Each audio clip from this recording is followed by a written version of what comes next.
Destruí la vida del único hombre que he amado y, al hacerlo, también destruí la mía. No esperaba que los acontecimientos fueran a tomar ese giro. Jamás habría imaginado que unas cuantas palabras tontas y crueles dichas por mí podrían precipitar un desastre tan tremendo. Debí pensármelo 2 veces y mantener la boca cerrada, pero me sentía herida y, en un momento de debilidad, dejé que el rencor hablara por mí. Yo amaba a Patrick Ive con todos y cada uno de los huesos y músculos de mi cuerpo. Traté de evitarlo. Estaba prometida para casarme con Sam joven cuando empecé a trabajar para Patrick como limpiadora de sus habitaciones en el Xavier College de Cambridge, donde él estudiaba. Sam me gustaba, pero mi corazón fue de Patrick a las pocas semanas de conocerlo, y desde el principio supe que por mucho que intentara cambiar mis sentimientos, no iba a conseguirlo. Patrick era todo lo bueno que puede ser una persona. Me tenía simpatía, pero me veía solamente como una criada. Incluso cuando aprendí a hablar como la hija de un profesor de Cambridge, como Frances Ive, seguí siendo, a los ojos de Patrick, una fiel sirvienta y nada más. Por supuesto, yo sabía lo que había entre él y Nancy Ducane. Oí algunas conversaciones entre ellos que supuestamente no debería haber escuchado. De ese modo me enteré de lo mucho que él la amaba y no pude soportarlo. Hacía tiempo que había aceptado que no fuera mío, sino de Frances, pero fue intolerable descubrir que se había enamorado de otra mujer y que esa mujer no era yo. Durante unos segundos fugaces, no más, quise castigarlo. Deseé causarle un daño semejante al que él me había causado a mí. Entonces me inventé una mentira ruin sobre él y, Dios me perdone, se la conté a Harriet Sipel. Sentí alivio mientras la contaba. Fue un consuelo pensar que las palabras de amor que Patrick le susurraba a Nancy y que yo había oído más de una vez no eran suyas, sino un mensaje que el difunto William Ducane le enviaba a su viuda desde el más allá. Ya sé que nada de eso tiene sentido, pero durante unos segundos, mientras se lo contaba a Harriet Sipel, me pareció que era cierto. Entonces Harriet se puso manos a la obra y empezó a decir cosas horribles e imperdonables acerca de Patrick por todo el pueblo, e Ida y Richard la apoyaron, algo que nunca comprendí. Ellos sabían en qué clase de víbora se había convertido Harriet tras la muerte de su marido. Todos en el pueblo lo sabían. ¿Por qué se volvieron contra Patrick y se aliaron con ella? Yo sé la respuesta, por mi culpa. Richard e Ida sabían que el rumor no se había originado en Harriet, sino en una criada que siempre había servido con lealtad a Patrick y que supuestamente no tenía ninguna razón para mentir. Comprendí de inmediato que los celos me habían impulsado a cometer un error terrible y despreciable. Fui testigo del tremendo sufrimiento de Patrick y habría querido ayudarlos a él y a Frances, pero no sabía cómo. Harriet había visto a Nancy entrar y salir de la vicaría por la noche. También Richard Negus la había visto. Si yo hubiera reconocido que había mentido, habría tenido que ofrecer otra explicación para las visitas nocturnas que Nancy le hacía a Patrick. Y Harriet no habría tardado en llegar a la conclusión correcta, guiándose por su propia intuición. La vergonzosa verdad es que soy cobarde. A las personas como Richard Negus o Ida Gransbury no les importa lo que puedan pensar los demás, si creen que la razón está de su parte, pero a mí sí me importa. Siempre me he esforzado por causar una buena impresión. Si hubiera confesado mi mentira, todo el pueblo me habría odiado, y con razón. No soy una persona fuerte, Monsieur Poirot. No dije ni hice nada, porque tenía miedo. Entonces Nancy, espantada al ver que la gente se creía la mentira, dio un paso al frente y dijo la verdad, que Patrick y ella estaban enamorados y se habían estado viendo en secreto, aunque no había sucedido nada físico entre ellos. El esfuerzo de Nancy por defender a Patrick no hizo más que empeorar las cosas. No solo es un charlatán que estafa a los fieles de la parroquia y se burla de su iglesia, sino además un adúltero, empezaron a decir todos. Frances no pudo soportarlo y se quitó la vida. Cuando Patrick la encontró, supo que no podría seguir viviendo con esa culpa, ya que, después de todo, su amor por Nancy había sido la causa de todos los males. Le había fallado a Frances, de modo que él también se quitó la vida. El médico del pueblo dijo que las dos muertes habían sido accidentales, pero no era cierto. Fueron 2 suicidios, otro pecado más a los ojos de una beata como Ida Gransbury y de aquellos como Harriet Sipel, que solo ansiaban castigar a los demás. De hecho, Patrick y Frances dejaron sendas notas. Yo las encontré y se las entregué al médico, Ambrose Flowerday. Creo que las quemó. Dijo que no tenía intención de contribuir aún más a los rumores contra Patrick y Frances. El doctor Flowerday estaba muy dolido por el modo en que todo el pueblo los había hostigado. La muerte de Patrick me destrozó el corazón, y desde entonces no me he recuperado, Monsieur Poirot. Habría querido morir, pero tras el fallecimiento de Patrick, sentí que debía permanecer con vida, para amarlo y honrar su memoria, como si de esa manera fuera posible contrarrestar lo que pensaban todos los demás en Great Hall Inn, que lo consideraban una especie de demonio. Mi único consuelo fue que no estaba sola en mi desdicha. Richard Negus se sentía avergonzado por su papel en la tragedia. Entre los que denigraron y persiguieron a Patrick, él fue el único que cambió de idea. Cuando Nancy hizo su revelación, él comprendió enseguida que mi extravagante mentira era muy poco verosímil. Antes de mudarse a casa de su hermano en Devon, Richard vino a verme y me lo preguntó directamente. Yo habría querido decirle que no había ni pizca de verdad en el rumor que había iniciado, pero no me atreví. No dije nada, me quedé muda, como si me hubieran cortado la lengua, y Richard tomó mi silencio por un reconocimiento de culpa. Me fui de Great Hall Inn poco después que él. Lo primero que hice fue acudir a Sammy en busca de ayuda, pero no podía quedarme en Cambridge, eran demasiados los recuerdos de Patrick, de modo que vine a Londres. La idea fue de Sammy. Él encontró un empleo aquí en la ciudad y, gracias a unas personas que me presentó, también yo encontré trabajo. Sammy me adora tal como yo adoraba a Patrick. Es algo que debo agradecerle. Volvió a proponerme matrimonio, pero yo no podría casarme con él, aunque lo considero un amigo muy querido. Cuando vine a Londres, se abrió un nuevo capítulo de mi vida, y aún así yo era incapaz de disfrutarlo. No pasaba un día sin que pensara en Patrick y en la agonía de no volver a verlo nunca más. Entonces, en septiembre, recibí una carta de Richard Negus. Habían transcurrido 15 años, pero no tuve la sensación de que el pasado volviera a mi encuentro, porque en realidad yo nunca lo había dejado atrás.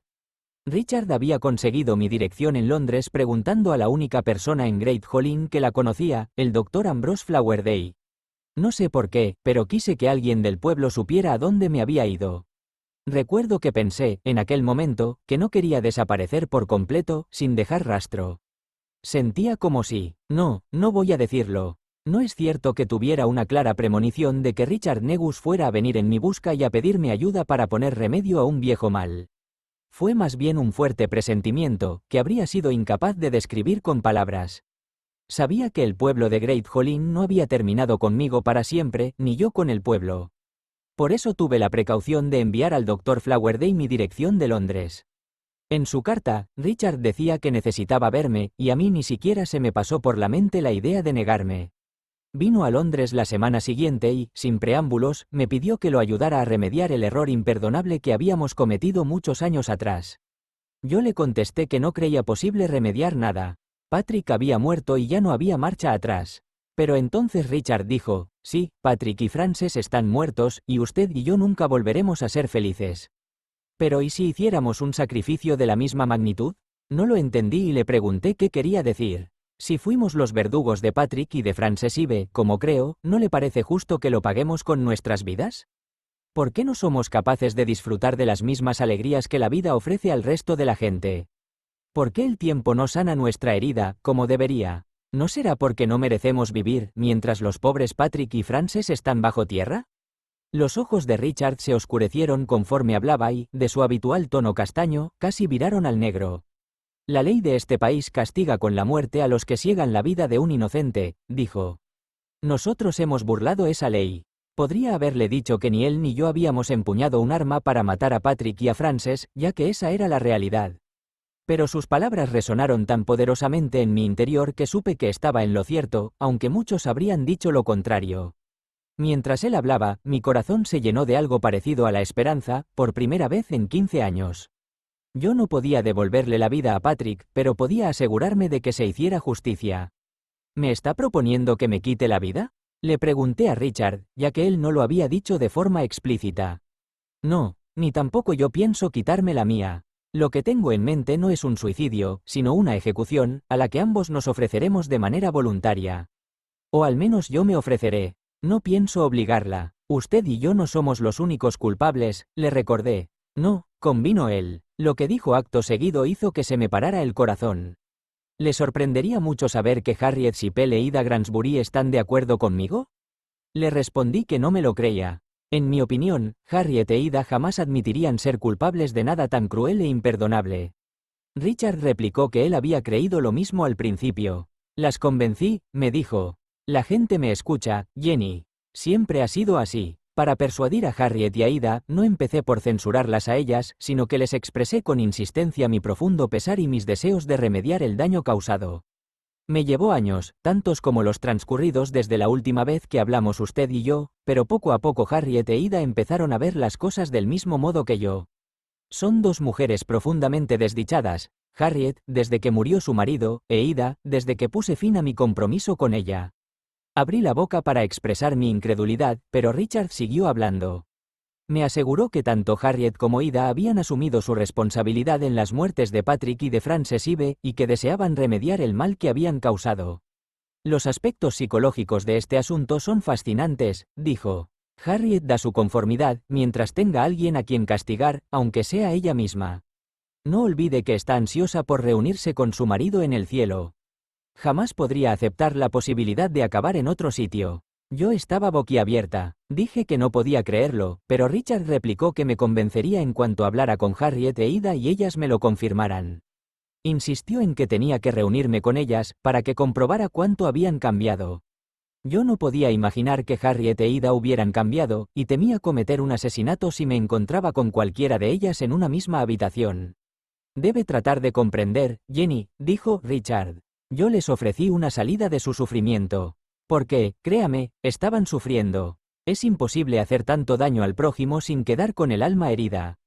Durante años, Harriet e Ida creyeron que su única salvación era aferrarse a la convicción de que habían obrado de forma correcta en lo referente a Patrick, pero, con el tiempo, empezaron a entender que yo les ofrecía algo mucho mejor, el verdadero perdón de Dios.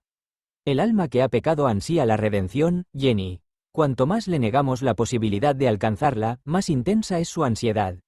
Gracias a mis decididos esfuerzos, Harriet e Ida comprendieron que la repugnancia que cada día cobraba más fuerza en su interior era simplemente desprecio por sus propios actos y por la vileza que intentaban hacer pasar por virtud, y no tenía nada que ver con los supuestos pecados de Patrick Ive. Oyendo a Richard, empecé a comprender que incluso la persona más intransigente, incluso Harriet Sipel, podía dejarse persuadir por él. Tenía un modo de expresar las cosas que hacía ver el mundo de otra manera. Me pidió autorización para traer a Harriet y a Ida a nuestro siguiente encuentro y yo, con dudas y miedo en el corazón, le dije que sí. Aunque cuando se marchó yo ya me había creído todo lo que me había dicho, fue una auténtica conmoción para mí, 2 días más tarde, encontrarme con Harriet Sipel e Ida Gransbury y comprobar por mí misma que realmente habían cambiado tanto como Richard aseguraba. O quizá fueran las mismas de siempre, pero empeñadas en aplicarse su despiadado rigor. Cuando las oí hablar del pobre y querido Patrick, y de la pobre e inocente Frances, volví a sentir por ellas el mismo odio ferviente que en el pasado.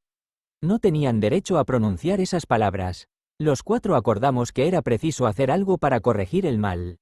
Éramos asesinos, quizá no a los ojos de la ley, pero sí a la luz de la verdad, y los asesinos deben pagar su culpa con su propia vida. Solo después de nuestra muerte Dios nos perdonaría. Los 4 somos juez, jurado y verdugo, dijo Richard. Nos ejecutaremos mutuamente. ¿Cómo lo haremos?, preguntó Ida, mirándolo con adoración. He pensado una manera, dijo. Yo me ocuparé de los detalles. De ese modo, sin quejas ni alboroto, firmamos nuestras propias condenas a muerte. Yo sentí únicamente un alivio inmenso. Recuerdo haber pensado que no tendría miedo de matar, si mi víctima no temía morir. Víctima, no es el término correcto. No sé cuál sería. Entonces Harriet dijo, un momento. ¿Y Nancy Ducane? Yo entendí lo que quiso decir antes de que lo explicara. Sí, claro, pensé. Es la misma Harriet Sipel de siempre. 4 muertes por una buena causa no eran suficientes para ella, necesitaba una quinta. Richard e Ida le preguntaron qué quería decir. Nancy Ducane también debe morir, dijo Harriet, con una mirada fría como el pedernal. Ella hizo caer al pobre Patrick en la tentación, pregonó su desvergüenza delante de todo el pueblo y le destrozó el corazón a Frances. No, no, objeté yo alarmada. Nancy jamás aceptaría dar su vida. Además, Patrick la amaba. Es tan culpable como cualquiera de nosotros, insistió Harriet. Debe morir. Todos debemos morir, todos los culpables, o de lo contrario nuestro sacrificio será en vano. Si vamos a hacerlo, debemos hacerlo bien. ¿Acaso no fue la revelación de Nancy lo que condujo a Frances Ive al suicidio? Y aparte de eso, yo sé algo que vosotros no sabéis. Richard le exigió que nos lo dijera de inmediato. Entonces, con un brillo malicioso en la mirada, Harriet dijo, Nancy quería hacerle saber a Frances que Patrick era suyo. Habló movida por los celos y el rencor. Ella misma me lo reconoció. Es tan culpable como nosotros, o incluso más, en mi modesta opinión. Y si no se aviene a morir, entonces. Richard pasó un buen rato con la cabeza apoyada sobre las manos. Harriet, Ida y yo esperamos en silencio. En ese momento, comprendí que Richard era nuestro cabecilla. Cuando finalmente hablara, las demás aceptaríamos sin más lo que él hubiera decidido, fuera lo que fuese. Recé por Nancy. Yo jamás la había culpado por la muerte de Patrick, ni la culparía nunca. Muy bien, dijo Richard, aunque no parecía conforme. Me entristece admitirlo, pero sí, es cierto. Nancy Ducane no debió tener tratos con un hombre casado, ni tampoco debió anunciar su relación con Patrick delante de todo el pueblo tal como lo hizo. De no haber sucedido todo eso, quizá Frances Ive no se habría quitado la vida. Desgraciadamente, Nancy Ducane también debe morir. No, grité yo. Solo podía pensar en lo que habría sentido Patrick si hubiera oído esas palabras. Lo siento, Jenny, pero Harriet tiene razón, dijo Richard. Lo que pretendemos hacer es muy difícil y requiere mucho valor. No podemos exigirnos un sacrificio tan grande y a la vez dejar con vida a una persona que también fue culpable de lo ocurrido.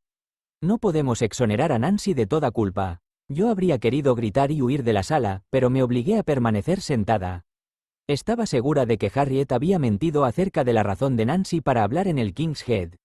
No podía creer que Nancy hubiera reconocido ante ella que había actuado movida por los celos y por el deseo de herir a Frances Ive, pero me daba miedo contradecir a Harriet y, además, no tenía ninguna prueba. Richard anunció entonces que necesitaría un tiempo para pensar la manera de poner en práctica nuestro plan. 2 semanas después, vino a verme, solo. Me dijo que había decidido lo que haríamos. Él y yo seríamos los únicos en conocer toda la verdad, además de Sammy, por supuesto. A él nunca le oculto nada. Le diríamos a Harriet y a Ida, me explicó Richard, que el plan consistía en matarnos mutuamente, tal como habíamos convenido, e incriminar a Nancy Ducane por nuestros asesinatos. Como Nancy vivía en Londres, todo tenía que ocurrir en la ciudad. En un hotel, sugirió Richard. Dijo que él pagaría todos los gastos. Una vez en el hotel, sería sencillo. Ida mataría a Harriet, Richard mataría a Ida y yo a Richard. Cada verdugo, cuando le llegara el turno, colocaría un gemelo con las iniciales de Patrick Ive en la boca de la víctima y prepararía la escena del crimen para que fuera exactamente igual a las otras dos.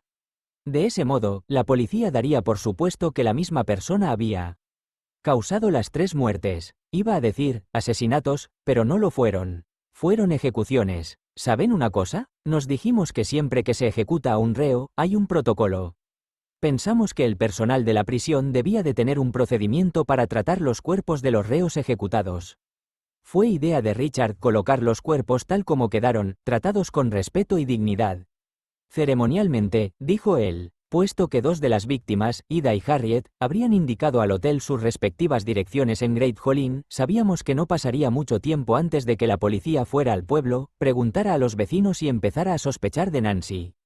¿Qué otra persona podía ser tan obviamente sospechosa? Sammy afirmaría entonces que la había visto salir corriendo del hotel después del tercer asesinato y que en la huida se le habían caído 3 llaves. Así es, 3 llaves. La llave de Richard también formaba parte del plan. Se suponía que Ida debía llevarse la llave de Harriet a su habitación una vez que hubiera matado a su amiga y cerrado la puerta. Richard tenía que hacer lo mismo. Llevarse las llaves de Ida y de Harriet, y cerrar con llave la puerta de Ida, cuando la hubiera matado. Entonces yo debía matar a Richard, cerrar su puerta y llevarme las 3 llaves. Después, tenía que encontrarme con Sammy delante del Bloxham y darle las 3 llaves, que él se encargaría de introducir de alguna manera en casa de Nancy Ducaneo, como finalmente sucedió, en el bolsillo de su abrigo, al cruzarse con ella por la calle. Así era como pensábamos incriminarla. No creo que importe demasiado, pero debo decir que Patrick Ive nunca usó gemelos con monogramas. Que yo sepa, no tenía ninguno. Richard Negus encargó especialmente los gemelos, para poner a la policía sobre la pista. Mi sombrero en la 4ª habitación y la presencia de sangre también formaban parte de nuestro plan, para que ustedes pensaran que yo había sido asesinada allí, y que Nancy Ducane había vengado la muerte de su amante matándonos a los 4. Richard le pidió a Sammy que se ocupara de suministrar la sangre, que, por cierto, si les interesa saberlo, era de un gato callejero. También fue Sammy el encargado de dejar la nota en el mostrador de la recepción del hotel. Aquella noche, La frase, que nunca jamás descansen en paz, seguida de los números de las 3 habitaciones. Tenía que dejarla sobre el mostrador cuando nadie estuviera mirando, poco después de las 8. Mi misión, mientras tanto, era permanecer con vida y asegurarme de que Nancy Ducane fuera ahorcada por los 3 asesinatos, y posiblemente por los 4, si la policía acababa creyendo que yo también había muerto. ¿Cómo iba a conseguirlo? Al ser la 4ª persona que Nancy habría deseado matar, la 4ª persona responsable de lo ocurrido a Patrick, tenía que hacer saber a la policía que temía por mi vida. Eso fue lo que hice en el Café Pleasant, y usted fue mi público, Monsieur Poirot. Tiene razón, lo engañé. También acierta cuando dice que yo había oído hablar a las camareras del Pleasant del detective extranjero que acudía todos los jueves a las 7:30 en punto, y que en algunas ocasiones cenaba acompañado de un amigo de Scotland Yard, mucho más joven. Cuando oí a las chicas hablar de usted, me dije que había encontrado a la persona perfecta. Sin embargo, Monsieur Poirot, una de sus conclusiones es incorrecta. Ha dicho usted que mi afirmación, cuando yo esté muerta, por fin se habrá hecho justicia, solo podía indicar que ya sabía que los otros 3 culpables estaban muertos. Pero no fue así. Yo no sabía si Richard, Harriet e Ida estaban vivos o muertos, porque para entonces yo había estropeado todo el plan. Cuando dije esas palabras, únicamente sabía que según lo acordado con Richard, yo tenía que sobrevivirlos. Así que ya ve, puede que aún estuvieran con vida cuando dije lo que dije. Hay algo que debe quedar claro. Había 2 planes, el que Harriet e Ida aceptaron, y otro muy diferente, que solo conocíamos Richard y yo. Hasta donde sabían Harriet e Ida, los acontecimientos se desarrollarían de la siguiente manera: Ida mataría a Harriet, Richard mataría a Ida y yo a Richard. Después, yo fingiría mi propio asesinato en el Bloxham, utilizando la sangre que conseguiría Sammy, pero viviría el tiempo suficiente para ver a Nancy Ducane ahorcada. A continuación, me quitaría la vida. Si por alguna causa Nancy no acababa en la horca, entonces yo la mataría y después me suicidaría. Tenía que ser la última en morir, porque era preciso interpretar un papel. Soy muy buena actriz, cuando quiero. Cuando hable con acento agudo con usted en el Café Pleasant, Monsieur Poirot. Harriet Sipel habría sido incapaz de ofrecer la misma actuación. Ni tampoco Ida o Richard. Tenía que ser yo la que quedara con vida. Pero el plan que Harriet e Ida conocían no eran los verdaderos designios de Richard. Cuando se encontró conmigo a solas, 2 semanas después de nuestra primera reunión en Londres con Harriet e Ida, me dijo que la idea de incriminar a Nancy le causaba gran preocupación. Lo mismo que yo, no creía que Nancy le hubiera reconocido a Harriet que su declaración en el King's Head hubiera estado motivada por cualquier otra razón que no fuera defender a Patrick de las mentiras. Por otro lado, Richard comprendía el punto de vista de Harriet. Las muertes de Patrick y de Frances Ive habían sido el producto de la conducta censurable de varias personas, y era difícil dejar a Nancy Ducane fuera del grupo de los culpables. Mi sorpresa y mi terror fueron mayúsculos cuando Richard me confesó que había sido incapaz de llegar a una decisión en el caso de Nancy y que, por lo tanto, aceptaría lo que yo decidiera. Cuando Harriet, Ida y él estuvieran muertos, me dijo, yo podría elegir entre hacer lo posible para que Nancy fuera condenada, o bien quitarme la vida y dejar una nota diferente para el personal del hotel, en lugar de una que dijera, que nunca jamás descansen en paz, otra donde explicara el verdadero motivo de nuestras muertes. Le rogué a Richard que no me cargara con el peso de esa decisión. ¿Por qué yo? Quise saber. Porque usted, Jenny, me respondió él, y es algo que nunca olvidaré, usted es la mejor de nosotros. Usted nunca hizo gala de su propia virtud. Sí, es cierto, contó una mentira, pero comprendió su error en cuanto las palabras salieron de su boca. Yo creí en sus falsedades durante un tiempo inexcusablemente largo, sin disponer de ninguna prueba, y contribuí a montar una campaña contra un hombre bueno e inocente, un hombre con defectos, sí, desde luego. No era ningún santo. Pero ¿quién de nosotros es perfecto? De acuerdo, le dije a Richard. Tomaré esa decisión. Me sentí halagada por sus elogios, supongo. Así nacieron nuestros planes. ¿Quieren que les cuente ahora por qué todo salió mal?